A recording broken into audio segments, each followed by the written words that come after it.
នេះសាច់ខ្មុំបងប្អូនហើយបើមើលទៅក្បាលទឹកវិញគឺល្អខ្លាំងមែនទែនបងប្អូន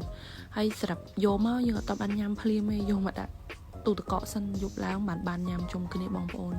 នេះនិយាយពីថាម្នាក់ញ៉ាំឡើងផ្លេចថតដែរឥឡូវមិនឃើញថតសល់ប៉ុណ្ណឹងខ្ញុំអីហ្នឹងនាំគ្នាចាប់ផ្ដើមភ្លុកអីហើយដាក់មួយម៉ាត់ហើយមួយឆ្ងាញ់ណាបងប្អូនអើយនិយាយពីថាផ្អែមឆ្អឹកញ៉ាំជាមួយនឹងសាច់ខ្មុំទៀតបែកខ្ទិះពេញមាត់តែម្ដងបងប្អូនហើយសម្រាប់វីដេអូរបស់យើងក៏ជិតដល់ទីបញ្ចប់ហើយបងប្អូនអរគុណសម្រាប់បងប្អូនដែលបានទស្សនាតាំងពីដើមរហូតដល់ចប់